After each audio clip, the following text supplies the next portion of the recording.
Welcome back to the channel, Jcfigz here, and today we have part 2 of the WWE S.H.Figuarts review. We're taking a look at the Brothers of Destruction, Undertaker and Kane.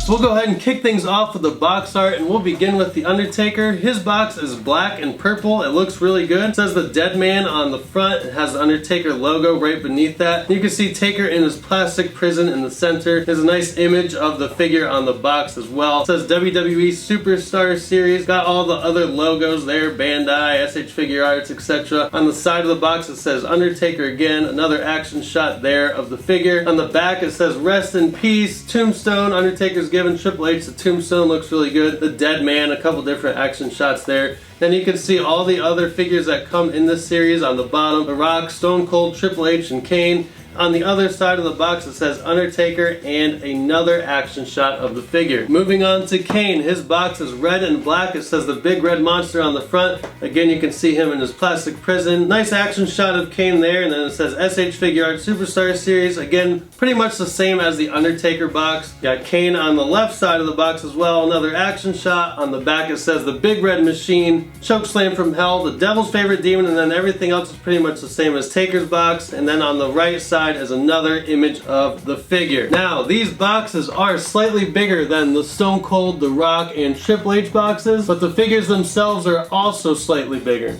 Here they are, Undertaker and Kane, broken out of their plastic prisons, and we'll go ahead and do a quick overview of the Undertaker first. You can see his hair, all the strands in his hair looks pretty good, not too bad. One thing to note about this Undertaker figure, you pop the head off, and the hair is actually a separate piece. So really you can choose to have the Undertaker with long hair, or you can take the hair piece off and essentially have an American Badass Undertaker with short hair. So that's pretty neat, but of course he looks better with the hair piece on because of the era of Undertaker that this figure is supposed to represent. Now his facial expressions, he comes with 4 heads. Now his first head is just a serious face. He has his eyes open. The goatee looks really good. His other heads feature the white eyes. He has his eyes rolled back into his head, but he has the same facial expression as the eyes open. His third head has his tongue sticking out and his eyes rolled back there as well, and there is 1 strand of hair going down on his forehead. And his final head scan, of course, is Undertaker looking to the side. S.H.Figuarts loves those side eyes, and he's showing his teeth, mean mugging whoever is in the corner there. Now the figure itself, he has a bunch of tattoos on his arms and on his neck. He's in his all black attire, no logos or anything on the attire at all, and it is all painted on as well. 2 shiny black gloves that are of course non-removable, and you can see the tape underneath the gloves protecting his hands. He has an elbow pad on his left elbow, which is also painted on. That's not necessarily a bad thing because, as we know, it does not hinder the articulation at all. Overall, pretty plain attire. Like I said, no logos, black boots, black laces, that's it, no knee pads or anything like that. Now he also comes with his Dead Man hat, and that looks really good on his head there.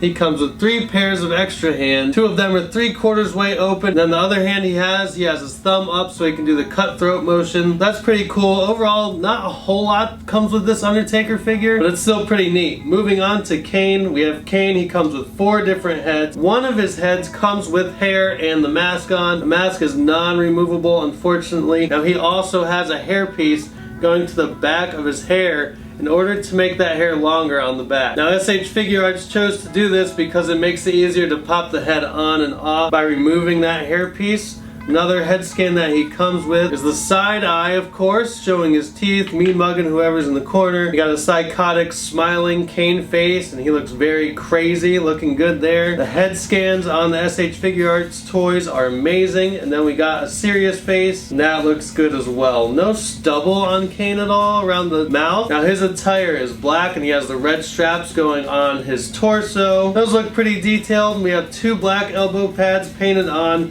1 glove on the right hand, 1 gauntlet on the left wrist that is also painted on and non-removable, a red belt, black tights with some silver design there, red and black knee pads. Of course the knee pads are painted on so they don't hinder the articulation black glossy boots that look really good. And you can see the straps going around the boots also, and the little silver belt buckles there as well. The boots look great. Now besides the heads, Kane also comes with a black towel to put on his bald head, and he comes with 4 extra hands. One pair of extra hands, the fingers can actually close and open, and then the second pair, the fingers are stuck open, but it's in order to do Kane's entrance or victory pose where he raises his hands and slams them down and then the pyro goes off and all the turnbuckles. Overall, Undertaker and Kane both look really good. I just wish Undertaker would have came with a little bit more deco on his attire. It's just very plain. Time for the articulation test, and if you already watched my review of Stone Cold, The Rock, and Triple H, you don't need to watch this part, just go ahead and skip it. Now his head can twist all the way around Exorcist style, move upwards and downwards, side to side a little bit there. Quite a bit of neck articulation. The shoulders can spin all the way around without any issue. He does have butterfly joints in the shoulders. The elbows are double jointed and pinless, which is always nice to see. Same thing on the side with his elbow pad. Of course, like I said, the elbow pad is painted on, so it does not hinder the articulation at all. The hands can twist all the way around and go in and out. The torso has similar articulation to the Mattel Ultimate Edition, and he can bend down quite a bit, and he can also bend backwards quite a bit. Now when it comes to the waist can turn slightly. However, if you mess with it too much, it will pop off. The legs can do splits side to side and front and backwards. These Bandai figures do have the drop down hips, so you can do quite a bit of posability with the legs.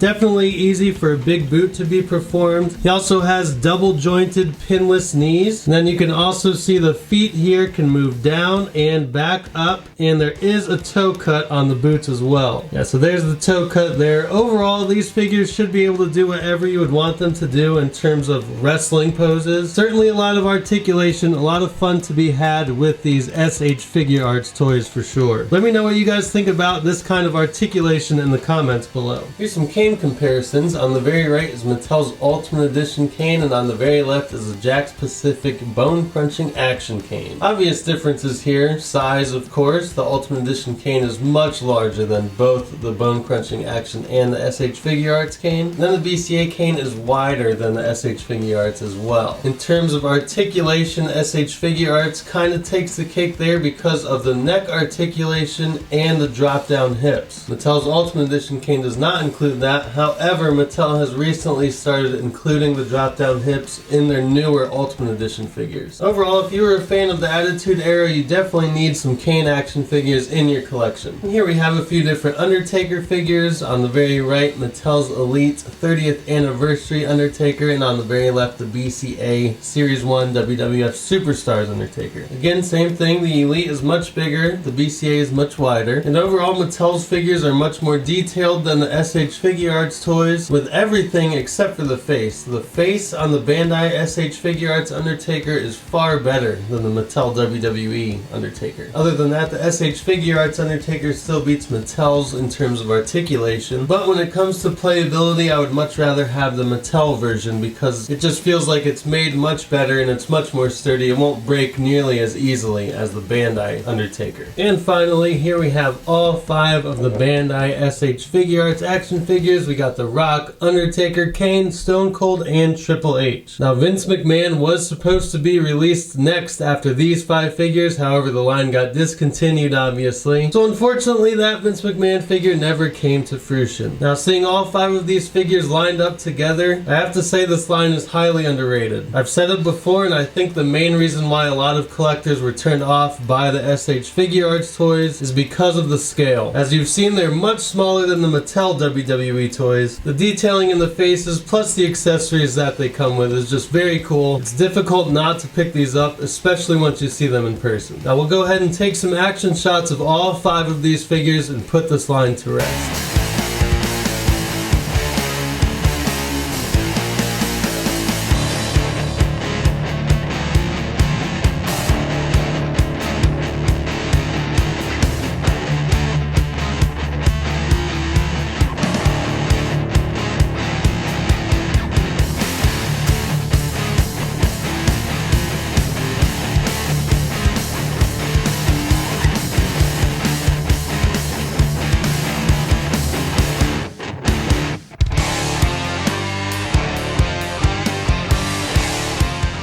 if you shop at figurestoycompany.com or entertainmentearth.com, you can use discount code Jcfigz to save 10%. Make sure you like and subscribe to my channel. Until next time, peace!